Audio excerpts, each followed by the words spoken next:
सूचना केवल हमारे विचार हैं, वित्तीय सलाह नहीं। निर्णय लेने से पहले खुद शोध करें। किसी भी लाभ या हानि के लिए हम उत्तरदायी नहीं हैं।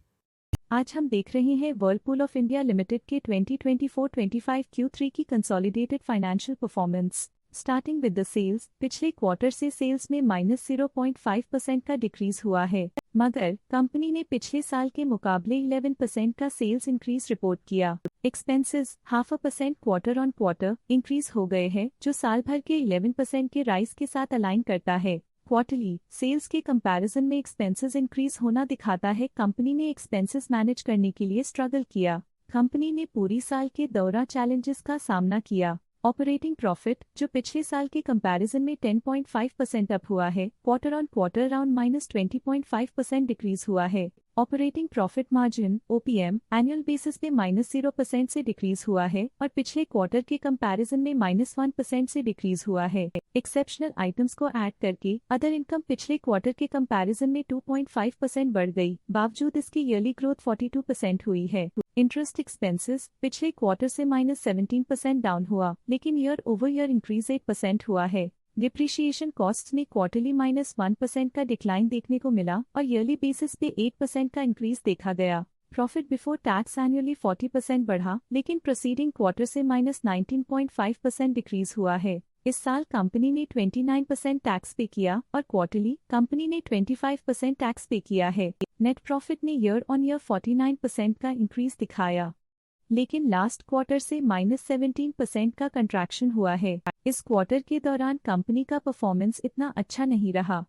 नेगेटिव नेट प्रॉफिट लॉसेस को इंडिकेट करता है। वहीं अगर एनुअल एनालिसिस की बात करें तो इस साल कंपनी का परफॉर्मेंस काफी अच्छा था। अर्निंग्स पर शेयर EPS में साल भर में 1% का इंक्रीज देखा गया, लेकिन क्वार्टरली में 15.5% की गिरावट भी नजर आई। इस क्वार्टर में कंपनी का EPS इतना अच्छा नहीं रहा। नेगेटिव प्रॉफिट कमजोर एफिशिएंसी को दिखाता है।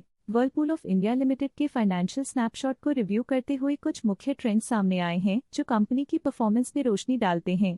दिसंबर 2021 से दिसंबर 2024 तक वर्लपूल ऑफ इंडिया लिमिटेड की फाइनेंशियल जर्नी में सबसे पहले बात करते हैं सेल्स की। इस साल सेल्स में 13% की वृद्धि हुई है और पिछले 4 सालों में 22% की वृद्धि हुई है, जो एक निरंतर अपवर्ड ट्रेंड को दर्शाता है। पिछले 3 साल से सेल्स लगातार बढ़ती जा रही है, जो मार्केट एक्सपेंशन और कंज्यूमर डिमांड में वृद्धि को दर्शाता है। अब बात करते हैं एक्सपेंसेस की। इस साल एक्सपेंसेस 12% बढ़े हैं और 4 सालों में 23.5% का इजाफा हुआ है। इस साल सेल्स और एक्सपेंसेस एक साथ बढ़ रहे हैं, जो बैलेंस्ड ऑपरेशनल अप्रोच को दर्शाता है। ऑपरेटिंग प्रॉफिट का सफर स्टेडीली ऊपर चढ़ रहा है, इस साल 29% की बढ़ोतरी के साथ और पिछले 4 सालों में 3% का नोटिसेबल राइज हुआ है। लगातार 2 साल की गिरावट के बाद इस साल ऑपरेटिंग प्रॉफिट बढ़ा है, जो ऑपरेशनल रणनीतियों में सुधार को दर्शाता है। इस साल नेट प्रॉफिट में 55% की वृद्धि के साथ पिछले 4 सालों में -47.5% की गिरावट हुई है।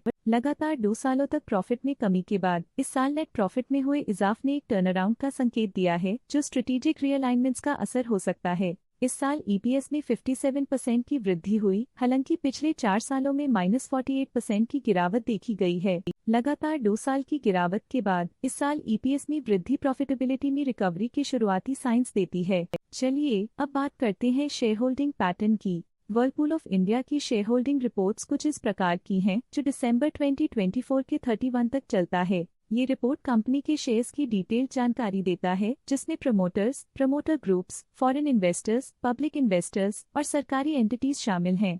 पब्लिक द्वारा हेल्ड शेयर्स का परसेंटेज 8.01% से इंक्रीज होकर 2024 के दिसंबर में 8.48% तक का इंक्रीज से देखा गया। ये चेंजेस स्टेट है कि पब्लिक की इन्वेस्टमेंट कंपनी में क्वार्टर टू क्वार्टर इंक्रीज हुई है। जब कंपनी के शेयर्स का अधिकतम हिस्सा प्रमोटर्स, FII, DII या गवर्नमेंट के पास होता है, तब ये माना जाता है कि कंपनी मजबूत हाथों में है, जो स्थिरता और मजबूत समर्थन को दर्शाता है और इस मार्केट की स्थिरता बनी रहती है। डोमेस्टिक इंस्टीट्यूशनल इन्वेस्टर के शेयर होल्डिंग में थोड़ा डिक्रीज आया 2024 के सितंबर से 2024 के दिसंबर में, जो दिखाता है कि डोमेस्टिक इंस्टीट्यूशंस ने अपने स्टेक को -0.69 से डिक्रीज किया है। FII, फॉरेन इंस्टीट्यूशनल इन्वेस्टर्स, ने अपना शेयर होल्डिंग सितंबर 2024 में 9.48% से दिसंबर 2024 में 9.7% तक इंक्रीज किया। ये बताता है कि फॉरेन इंस्टीट्यूशंस ने कंपनी में अपना इंटरेस्ट 0.22% तक इंक्रीज किया है।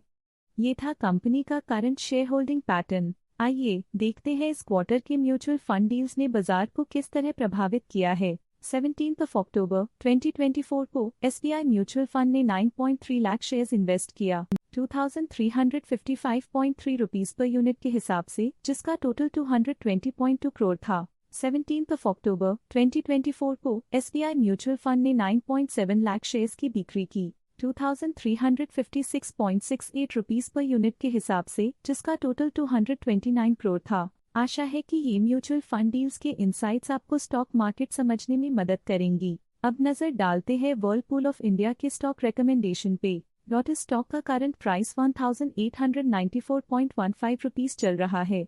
ICICI सिक्योरिटीज ने स्टॉक की सेल रिकमेंडेशन दी थी। उन्होंने स्टॉक का टारगेट प्राइस 930 का अनुमान लगाया था।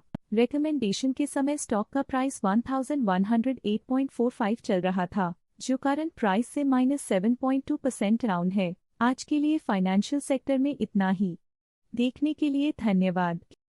स्टॉक लेटेस्ट न्यूज अपडेट के लिए चैनल को सब्सक्राइब करें और वीडियो को लाइक एंड शेयर करें।